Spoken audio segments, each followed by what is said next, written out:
Please join me for one more round of applause for Kai Kite.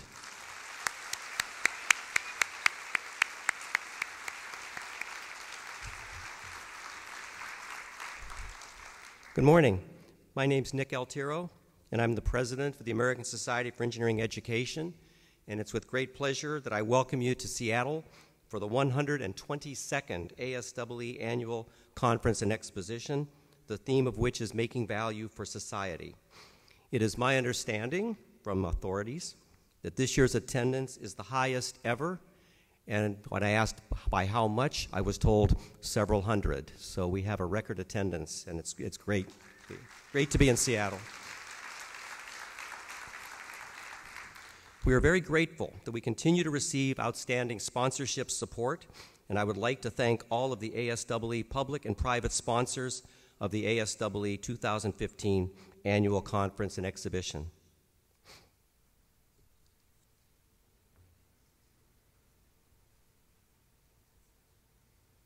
Hi everyone, my name is Ed, and I'd like to personally welcome you to the beautiful Emerald City, Seattle, Washington. On behalf of ASEE, we'd like to thank all of the sponsors that have contributed to our annual conference. First up, we'd like to thank our co-host sponsor, the University of Washington College of Engineering. We'd also like to give a shout out to our innovator sponsors, McGraw-Hill, National Instruments, NCEES, and Purdue University College of Engineering.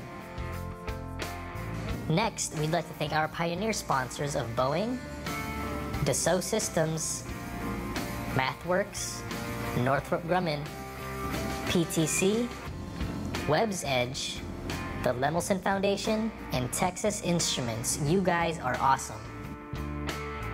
A big thank you goes out to our mentor sponsors, University of Florida, Kaplan Engineering Education, Columbia Video Network, and USC's School of Engineering. Go Trojans! We'd also like to thank our educator sponsors, Keysight Technologies, CD Adapco, Shell Eco Marathon, ARM, Missouri University of Science and Technology, and the pilots of the University of Portland. We just can't forget our diversity sponsors. Thanks again to the United States Coast Guard Academy, ASEE's K-12 division, Northrop Grumman, ASEE's Women in Engineering, Boeing, the National Organization of Gay and Lesbian Scientists and Technical Professionals, and of course, North Carolina State College of Engineering. ASEE is very thankful for all of our sponsors, and we hope you enjoy the annual conference, and we hope you enjoy your visit here in Seattle. Thank you, sponsors.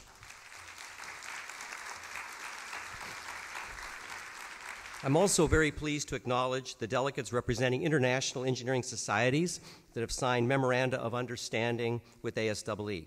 As I call the name of your society, would you please stand and be recognized, and please continue standing until all the delegates have been asked to stand. And I'd like to ask the audience to hold your applause to the end so that you can hear the names of all of the society representatives. EGIP, Michael Auer and Danilo Zutin, the International Society for Engineering Pedagogy. JSEE, Takashi Komeda, the Japanese Society for Engineering Education. KSEE, Il Moon and Hung-Suk Lee, the Korean Society for Engineering Education. LACSE, Maria Lorando Petri, the Latin Americans and Caribbean Consortium of Engineering Institutions. And CEFI, Kamel Hawash, the European Society for Engineering Education. Please recognize our distinguished international guests.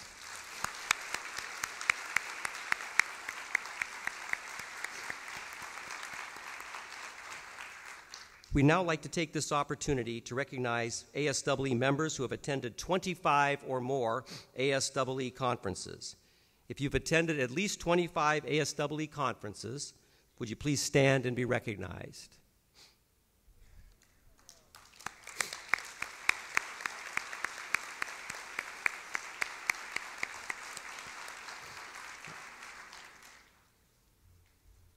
Will Dr. Richard Felder and Dr. Rebecca Brent please join me on stage.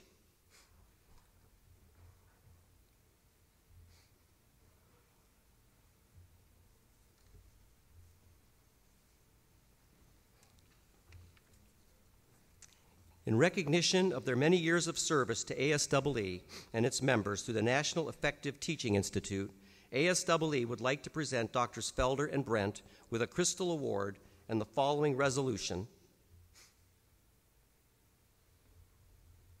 I'll give you the award now, and I'll read the resolution. They said they've never been whereased before. Well, they're about to be whereased.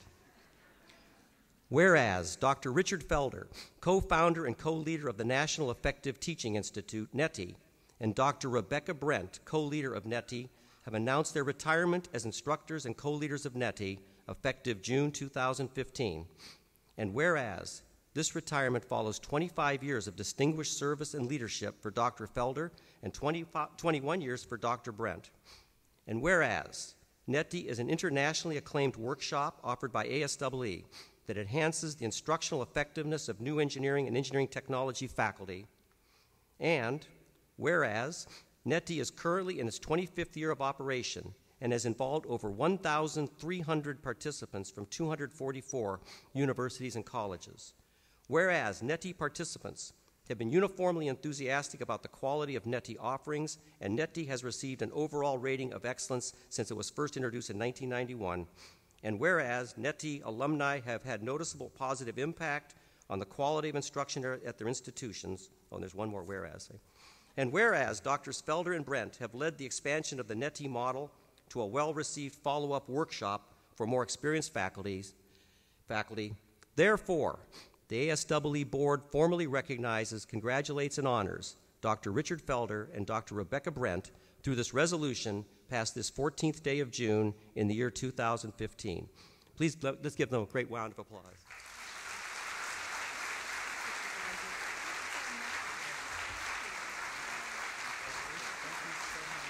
I think you have to get a photograph here.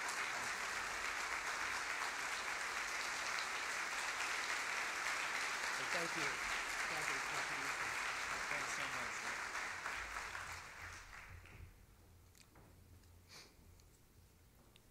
Honorary membership in ASEE is a rare honor that was first awarded in 1953 and last awarded more than 20 years ago. Past recipients include President Dwight D. Eisenhower, National Medal of Science winner and Presidential Science Advisor Vannevar Bush, former chairman of the National Academy of Engineering, the Defense Science Board, and past Lockheed Martin corporate president, chairman, and CEO Norman Augustine. So it's a singular honor for me to announce an honorary membership is being awarded to C. Daniel Mote, Jr., President of the National Academy of Engineering. Prior to assuming the presidency at NAE, Dr. Mote was president of the University of Maryland College Park from 1998 to 2010 and served on the University of California, Berkeley faculty for 31 years. Due to a prior commitment, Dan could not be here this morning, but he has recorded a brief message of thanks for this occasion. Dr. Altero, I was surprised and humbled to receive your letter informing me that I have been elected to honorary membership in the American Society for Engineering Education. This is a great honor indeed. I know Norm Augustine quite well as many other engineers who have been similarly recognized. Because of a long-standing schedule conflict, I regret that I am unable to attend the ASEE's annual conference that you're all currently enjoying. I know this session, along with the entire conference, will be a grand affair for all involved.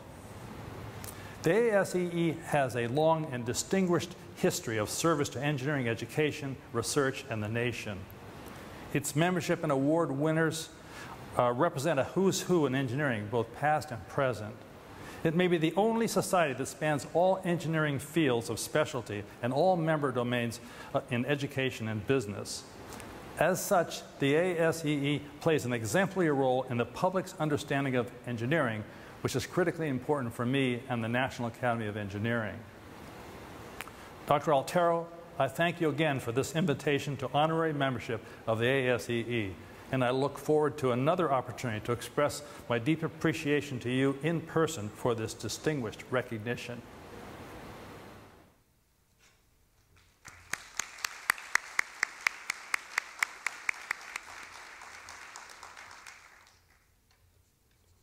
It's now my great pleasure again to present an ASEE award. This is the ASEE President's Award, which recognizes organizations that encourage K-12 students to enter engineering schools and pursue engineering careers and influence public opinion and create recognition of the critical role that engineering plays in a technology-driven society.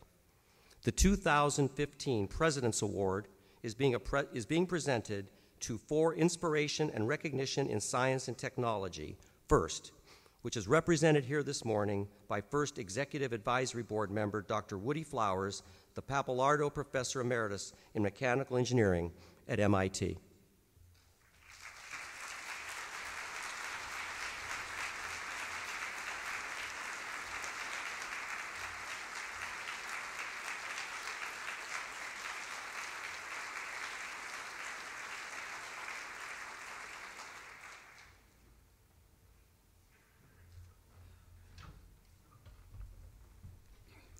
Good morning.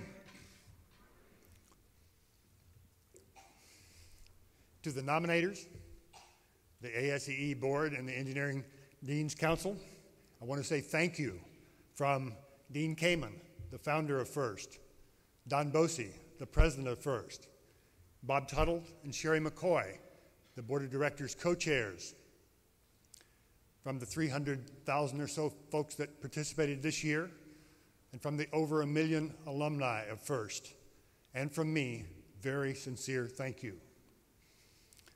I want to make 3 points this morning: that FIRST is working, FIRST is a good example for us to watch, and you want FIRSTers at your school. FIRST is working. It's wonderful to see that experience-based learning is in resurgence. Words like doing, making, designing, etc. are common. You heard some references this morning that are wonderful.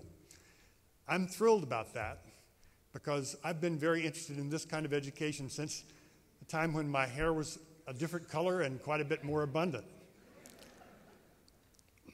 So it's alive and well. FIRST just completed in April this year's World Championship. Over 40,000 people were there. St. Louis rolls out the red carpet for FIRST. From the opening ceremony to the rock concert finale, a lot of wonderful things happen.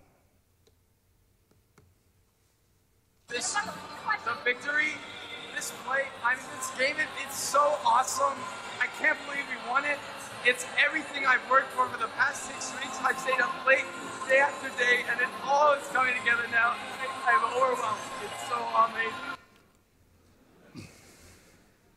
How much power and how much passion there is, and just how excited we all are, and just don't give up. Just keep pursuing your passion, whether in STEM, in business, whatever you contribute to your team. It's amazing. FIRST has completely changed my life. I didn't want to go into engineering, and now I do, and I know absolutely that this is what I want to do with my life, and it's so amazing to be part of FIRST. So if you go to the FIRST website, there's a lot of very good data there. FIRST is doing well, and the numbers are getting better. We're trying hard. FIRST has 4 major programs. The youngest kids are involved in Junior FIRST Lego League. Network. So we invented a device that can help people turn pages in a book. Well, this is wonderful. So how did you guys figure this out? I had a brainstorming session. Yeah. You had a brainstorming session? Yeah. Are you guys able to slow it down and speed it up? No. So that would require sort of a little bit of an adjustment. It's a prototype. It's a prototype. Yeah. It's a prototype. Thank you so much, guys. Good job. Group hug. Group hug. So when you have kindergarten girls using terms like brainstorming session and prototypes, we're making progress. The next level is FIRST Lego Leagues. Lego-based robots, a little bit bigger, slightly older kids. That program is working well and generating a lot of happiness and satisfaction. FIRST Tech Challenge, metal robots, much heavier, fancier control system, older kids for the most part. That program is working really well and generating a lot of happiness and satisfaction. FIRST Robotics Competition, the big robots, quite often they work with their human players. They do very elegant, fancy things.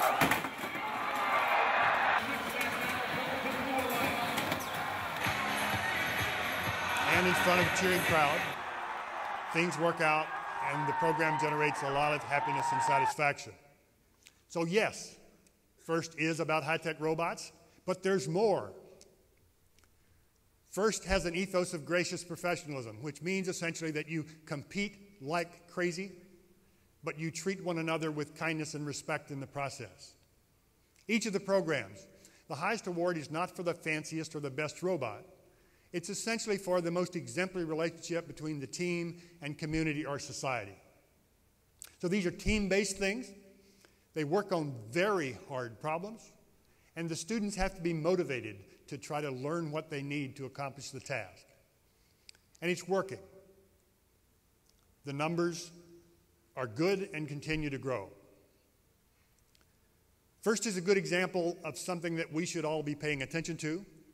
Now, Dean Kamen and I have a running public debate about whether FIRST is about inspiration or education. We both know we're both right. It's about inspired education.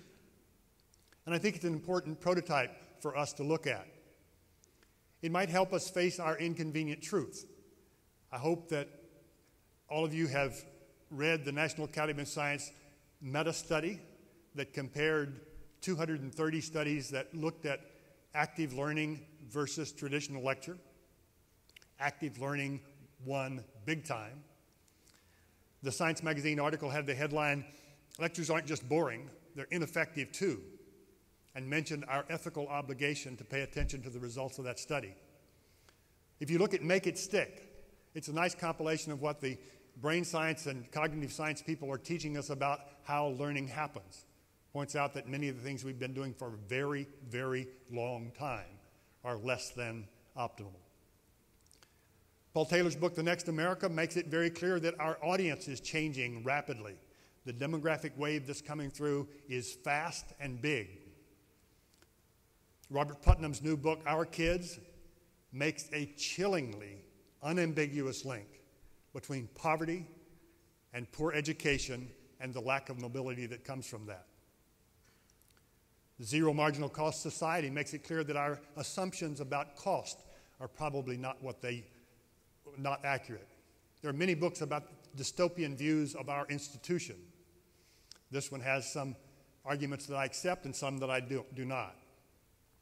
The second machine age is very important because the guys point out that you thought the steam age was important, just watch the one that we're in now. And that wave is going to bring with it requirement that successful people have a whole new set of skills. And a lot of people, this is Washington Post last week, saying we're going to be replaced by machines. I do think it is really important that we make sure that we can still do things machines cannot yet do, but it's even more important that we work hard to make sure that our students can do the same, because uniquely human is a narrowing subset of what we do. In 20 years, things will have changed quite a lot. So I think we must acknowledge that education and training are different. They do overlap, but they're different. Learning calculus is training. Learning to think using calculus requires education. Learning a language is training. Learning to communicate in any language requires education. Learning a CAD software package, training. Learning to design, education. And it is the education that conveys the comparative advantage. It makes me conclude that free education is nonsense. But I believe that low marginal cost training is very important, and it's coming fast. Training is the commodity piece. If you are conveying codified information and calling it education, heads up. I believe that codified is commodified. I think it is important that we make the transition so that training is accomplished by well-done machines and relies much more on self-motivated students, and that education happens when you're in the same room with an expert and happens in teams with mentorship relationships. If we do a good job of that, we'll be better able to focus on the core benefit proposition of our schools, in particular of residential universities. If we do a good job, we will have defined the engineering education for the 21st century. you heard delightfully referenced this morning. If you do a really good job, we will have defined the liberal education for the 21st century, which produces those leaders who stand with one foot in understanding the universe and technology and one foot in understanding themselves and humans and society. You want firsters in your institution because they will use gracious professionalism as a template for their behavior in your school. They understand facts. They understand fact-based decisions. They've worked on a robot. They know you cannot wish it to work better or differently. You must do something in concert with the laws of nature. They understand that unless you align your aspirations with the laws of the universe, you will fail. They are in touch with their feelings. They probably apologized to one of their teammates in the last year. They know what it feels like to help someone who needs help. They at least have a rudimentary understanding of the very complex concept of fairness. You can't argue that it's fair in an absolute sense that the veteran first teams compete with the rookies, but it's made much more palatable and acceptable when it's always true that the veterans help the rookies. So if we are successful in creating a couple of generations of folks that think this way, we have a reasonable chance of returning to the democratic meritocracy that I hope you all aspire to. Thank you.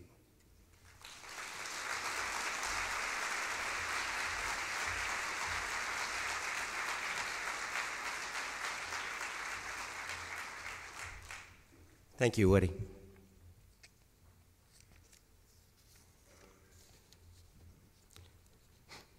I would now like to recognize just the kind of future engineers and scientists, first, in collaboration with ASEE since September 2014, is endeavoring to reach. As winners of various high school STEM competitions around the country, these fine young people are reminders to all of us of the great rewards of being STEM educated. It's my pleasure to introduce them to you and to present each one of them with a complimentary student membership in ASEE. Kalia Firester from Hunter College High School, New York, New York, winner of the 2015 Intel Science Fair for her work in engineering crop plants to defend against parasitic nematodes. My name is Kalia Firester. I'm from New York City, and I just graduated from Hunter College High School. I've been working with a type of animal called a plant parasitic nematode, and it's like a microscopic worm that infects plants through the roots, and every year it causes about $100 billion of damage, and so it's really important that we find a method to control this pest. So in my work, I looked at proteins that the worm secretes, and by identifying a protein and genetically engineering plants to suppress the protein, you see a decrease in the parasitic life cycle. So it sort of presents a new target for genetically engineering plants to be resistant to nematodes. I was really inspired in 7th grade. We all had to do a science fair project, and I did mine on natural insecticides. And I was just from then really interested in plants and pest interactions, specifically sort of the chemicals produced by both, and how that could be used to sort of create natural or more environmentally derived pesticides or insecticides. Really what I'm most excited for is getting to attend this conference. I'm really excited to sort of learn about fields of science I might not have participated in as much, especially before going to college, and seeing what I might want to do next year. In the future, I want to continue doing science research, particularly looking at how we can make it easier and cheaper to genetically engineer plants, because even though right now we have a lot of capabilities, it's very expensive and it's not able to benefit a lot of countries that don't really have the economics to sustain sort of advanced scientific farming. Ladies and gentlemen, Kalia Firester.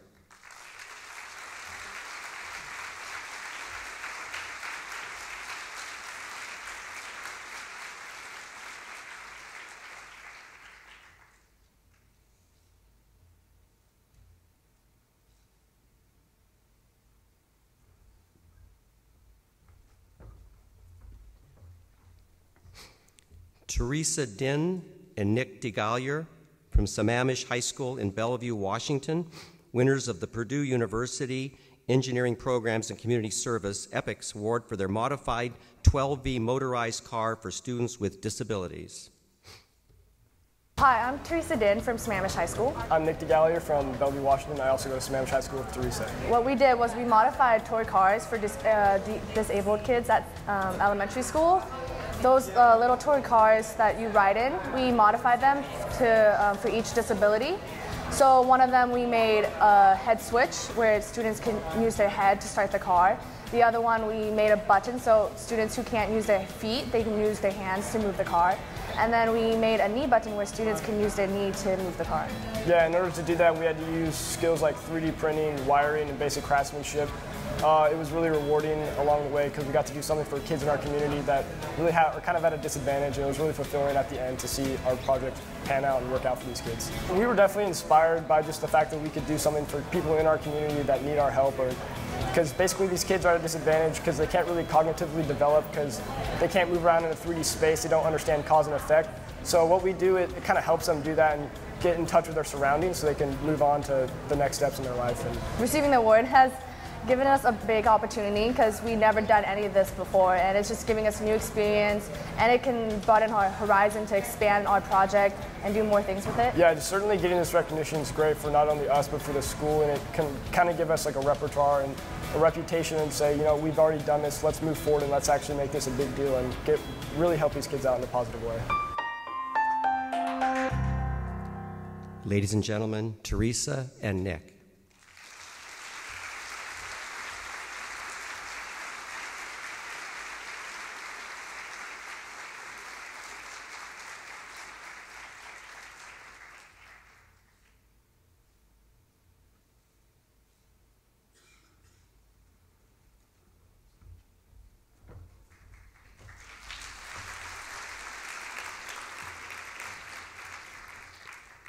Parker Owen, winner of the first robotics competition Future Innovators Award for the Cycle Leg, a low-cost prosthetic leg made from a single bicycle.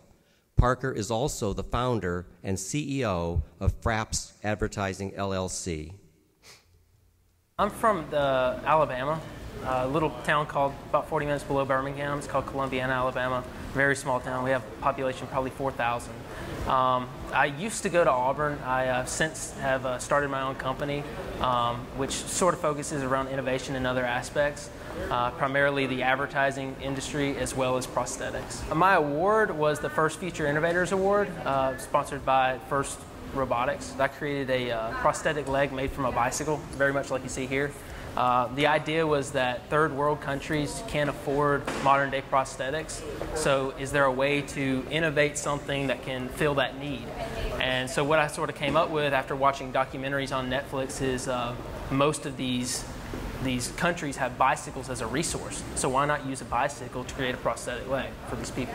Well, actually, I'm putting together a STEM-based educational program with me and a guy named Easton LaChapelle. He invented a robotic arm at the age of 14. Me and him, as well as Tony Robbins and Elon Musk, are putting really together an educational STEM-based program that is focusing around innovation for innovators like inventors and entrepreneurs for today's society. This competition has already vastly improved the quality of my life as well as the opportunities that I've been given. It's really allowed me to meet people that I wouldn't have met otherwise, to have experiences that I wouldn't have had otherwise, and to really see the grasp of innovation in the future. Ladies and gentlemen, Parker Owen.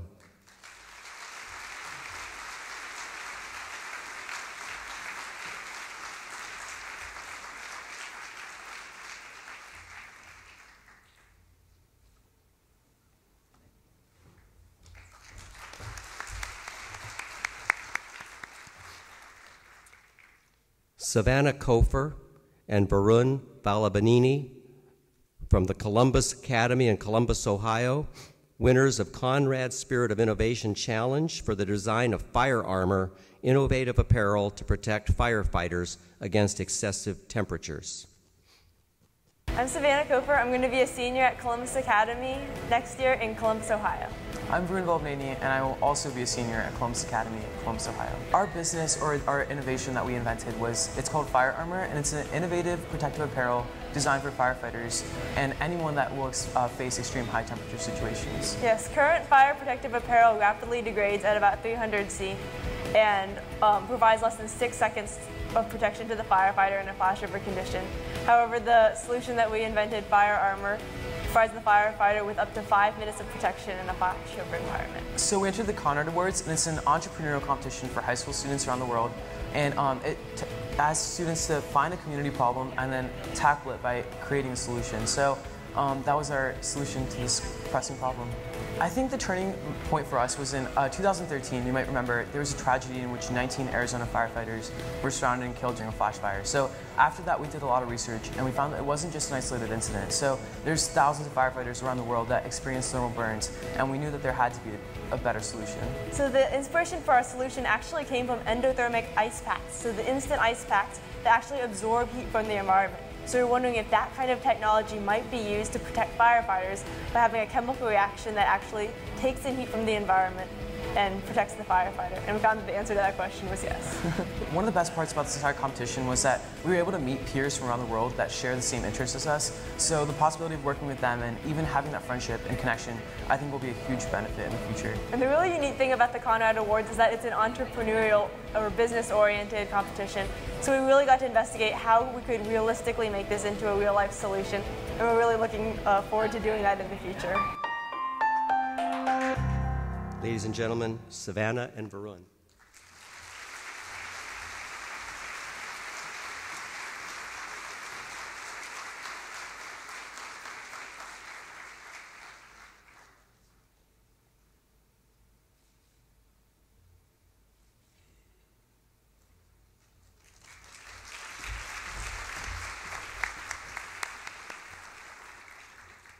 Hannah Bedun from the Engineering and Science University Magnet School in Hamden, Connecticut, winner of the By Kids for Kids Sikorsky Helicopter 2050 Challenge for her Skylift Rescue 968 helicopter design. My name is Hannah Bedun, and I am from West Haven, Connecticut. I currently attend the Engineering and Science University Magnet School. Last year, I won the grand prize for the Sikorsky Helicopter 2050 Challenge. And for this challenge, I had to create an innovative helicopter that would improve on existing helicopters right now and would solve one of the global challenges today. And along with that, we had to create a 3D model of the helicopter along with a written description. What inspired me to create this project? That actually started out as a major project in my 3D modeling and animation course.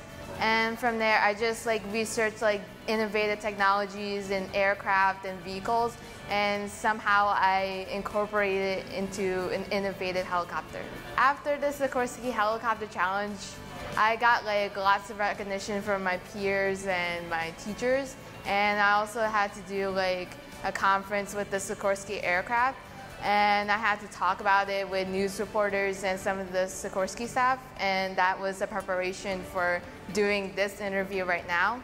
And also this project is going to help me in the future because it forced me to think creatively and design something that will help the world.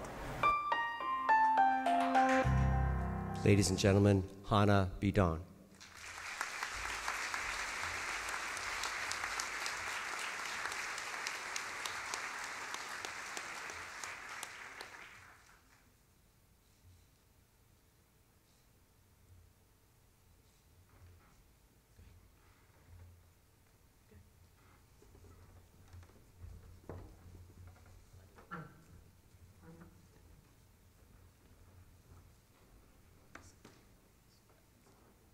Ladies and gentlemen, our student winners.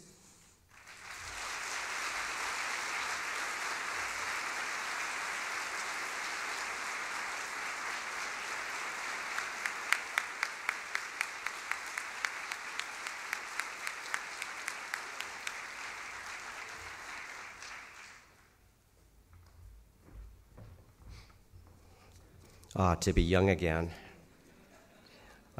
It's really energizing to think of the bright future that lies ahead of these students.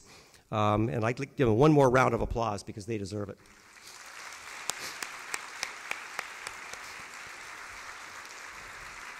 And that's not the end of it. If you want to see their projects and learn more about them, they will be in the exhibit hall today from 10:30 a.m. to 5 p.m. So please stop by and see what they're doing. At last year's annual meeting, the ASEE Board of Directors declared 2014 to 2015 as a year of action on diversity. During this past year, the ASEE Diversity Committee has done an outstanding job of encouraging members to discuss, engage, and highlight individual and collective activities to serve to advance the society's diversity efforts and inclusivity. Just some of the many actions resulting from that effort are an updated and greatly expanded diversity statement for ASEE, a diversity session at this year's Engineering Deans Institute, creation of a Best of the Best Diversity Resources webpage, weekly clips from diversity-themed videos, an excellent new diversity committee newsletter, many diversity features in Prism magazine, a number of Year of Action on Diversity sessions at this year's annual meeting, and I refer you to the program, 25 papers nominated for Best Diversity Paper at this meeting. And so many thanks to the Diversity Committee for a very active year, and of course this is just the first year of many, many years where we will continue to work for a more diverse engineering community. So thanks to all of them.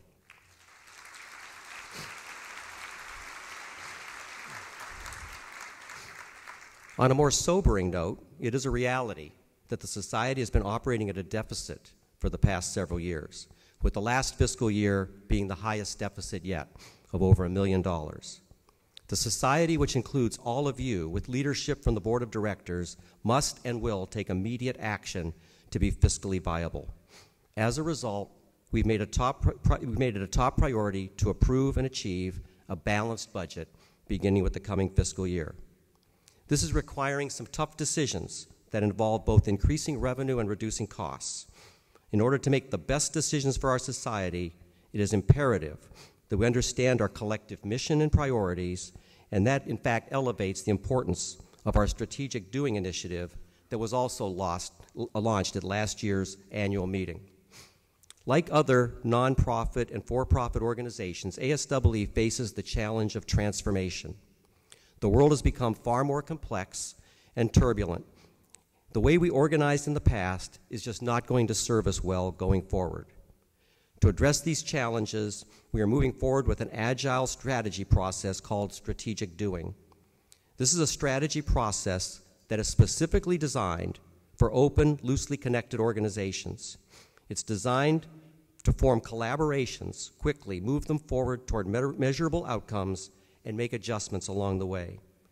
I'd like to welcome all of you to come and help us design ASEE's future.